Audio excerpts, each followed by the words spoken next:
You are creators. Creators are always looking forward into what is becoming, not backward or downward into what is. When you are driving your vehicle, hopefully you're looking where you're going, not where you've been, and not where you are. You don't have those mirrors. They would make you sick if you had them. They'll look right down at the road, right where you are. Think about that. You wouldn't want to go very fast into those conditions, would you? You're just looking right down at where you are.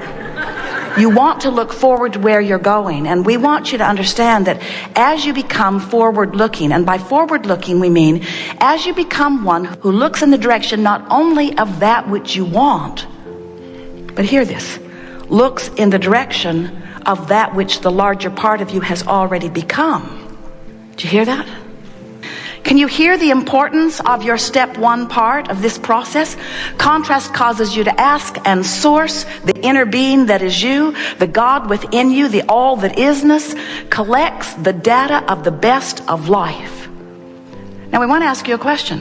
When you know what you don't want, when you see someone rude, when you see a mass murder, when you see some abhorrent experience, when you see something that you really, really, really know that you don't want, when you see people suffering, when you see people encouraging suffering, when you see those things you don't want to see, whether it's humans or animals or earth, when you see something you don't want to see, do you understand that in that moment you offer an equal and a commensurate and exactly equal, proportionate request that is exactly on the other side of what you don't want?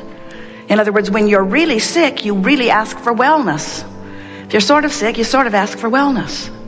If you're sort of confused, you sort of ask for clarity. If you're really confused, you really ask for clarity.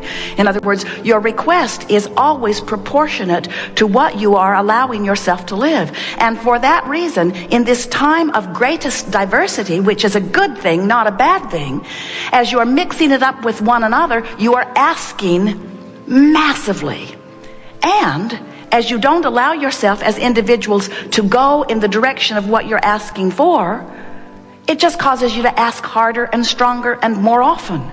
So that the requests that this time-space reality are sending forth into the vibrational escrow of mass consciousness is bigger and faster and more than it has ever been before. This stream is moving fast, and the answering to what you're asking for is happening in greater abundance than ever before. This pool of abundance that you have requested is at its all-time high and getting greater in every day, which means your propensity for thriving is greater than it has ever been.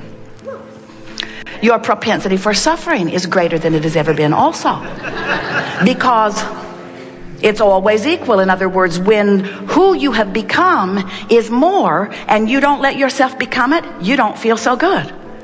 Fortunately, as individuals, you don't have to wait for everybody to figure it out before you have the ease of alignment. You get to individually go with the flow of that which you have become, and when you do, you come into alignment with who you are.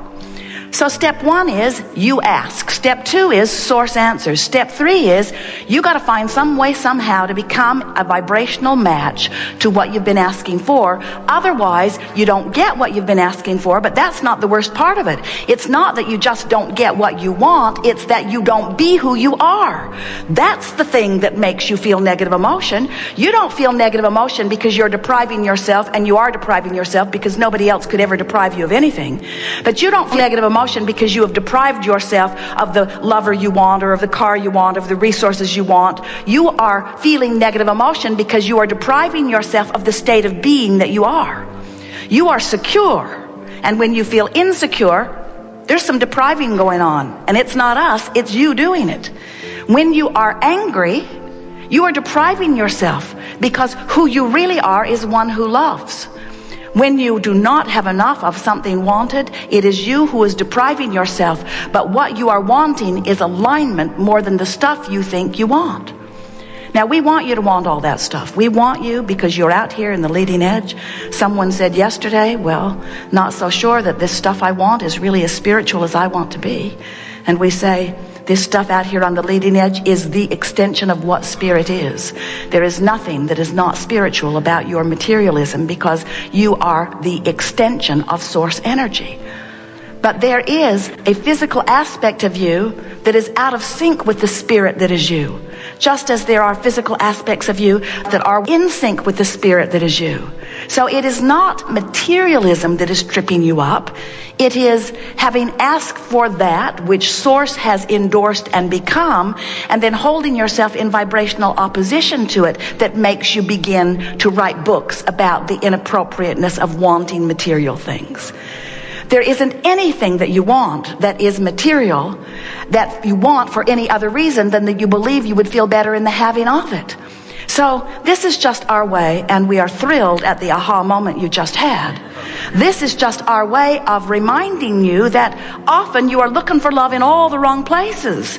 In other words, you're looking for the purchase to make you feel better, or the love of another to make you feel better, or the accolades from the public to make you feel better, when all along what you want and need in order to feel better is to find vibrational alignment with the point of view that Source has about the same subject that you are focused upon.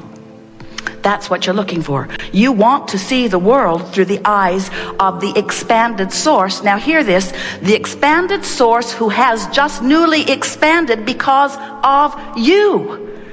That's why you're so hooked into it. That's why it feels so personal. It is personal. You caused Source to expand, and when you don't take the expansion, you take it personal. You feel empty. You feel void. Those are too strong of words. You feel disconnected, still too strong. You feel resistant. Better word. You feel resistant to the becoming that life has caused you and us to become. So here's another way of looking at it. You came forth willing and wanting to explore contrast in order to add to the expansion of the universe. We stand in non-physical, eagerly experiencing the expansion that you have carved out, and steadily holding focus upon it and living it as a done deal, shining a light on your request and calling you toward it forevermore, knowing that at your time of absence of resistance, you too will reap the benefit of your request, knowing that as masses, you put requests in that sometimes your generation doesn't allow yourself to live because you're too busy factioning off in liberal or conservative battlefields and pushing against one or the other and using each other and what each other wants as your excuse to deprive yourself of the very thing that your collaboration caused you to ask for. But no worries. Source, all that is, took the expansion. And it is from that vantage point that new generations are born who will be born with less resistance. And while you'll leave monuments to your resistance all over your planet, you will leave monuments and books and all kinds of information for the new ones to read, and you'll do your best to remind them how awful it really is so that they will forget their God-given joy that they came forth with. Even though you try very, very, very hard, the natural process of the recycling of experience causes every generation to be less resistant than the last. So you, in your generations, you are setting forth very much in this vibrational escrow. We're going to call this the vortex of creation. You have contributed massively to this vortex that will benefit generations to come. And so this gathering, this conversation is not about needing to do anything to fix anything, because whether you are consciously aware of it or not, you are source energy. And whether you are consciously aware of it or not, you are vibrational beings.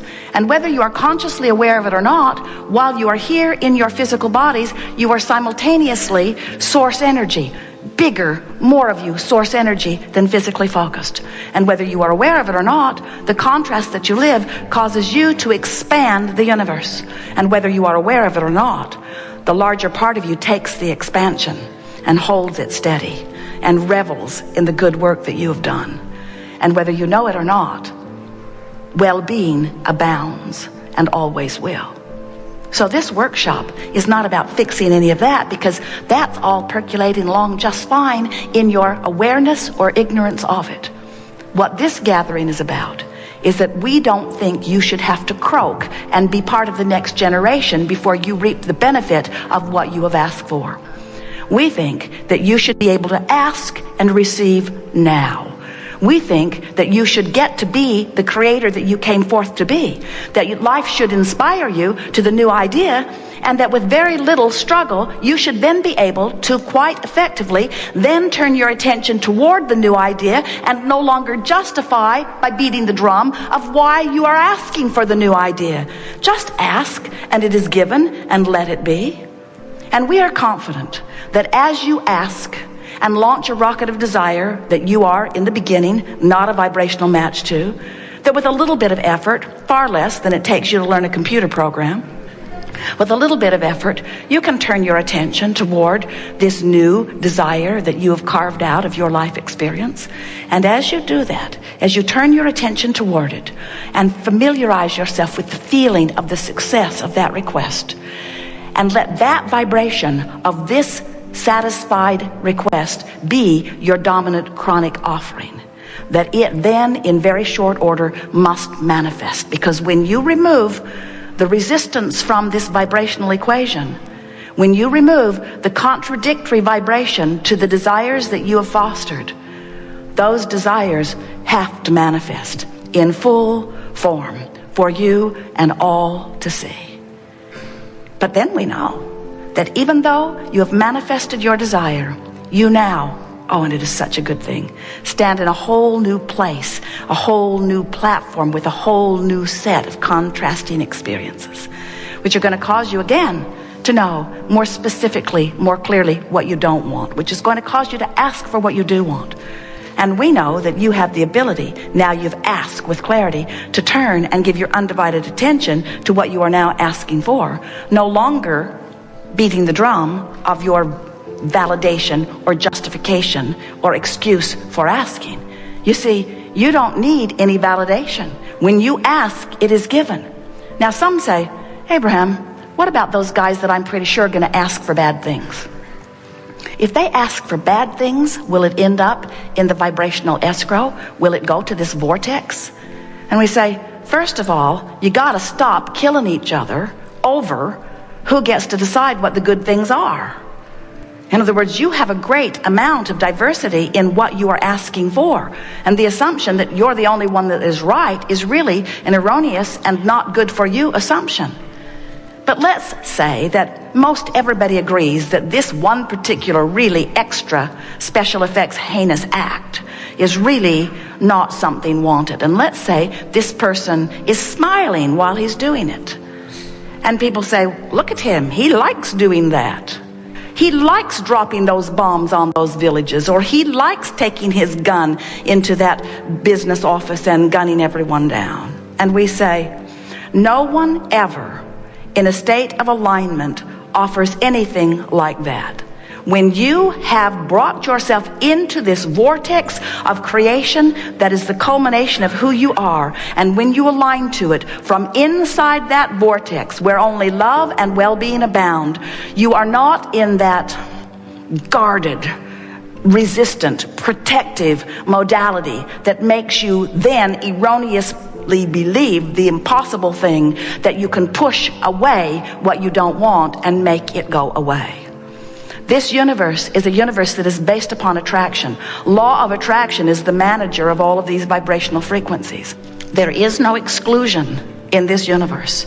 So when you see something not wanted and you shout no at it, you're not saying no to it, you're saying yes to it. You're saying, come to me, this thing I do not want, because in your attention to it, you are activating the vibration of it. And when you activate the vibration of what you do not want, you prevent yourself from going to the vibration of what you do want. Can you hear that? There's not a stream of badness or a stream of heinousness. There's not a stream of evil. There's not a stream of darkness. You don't walk into a room and look for a dark switch. Flip the switch and inky, misty darkness comes down and covers up the light. There's not any of that. You can resist this light, and you can resist well-being, and you can resist wellness, and you can resist goodness, and you can resist clarity, and you can resist abundance. You can resist all things wanted, but you are the one resisting it by giving your attention to the unwanted and making the unwanted so active in your vibration that it prevents you from getting into the vortex where everything that you want is. Pretty clear, isn't it?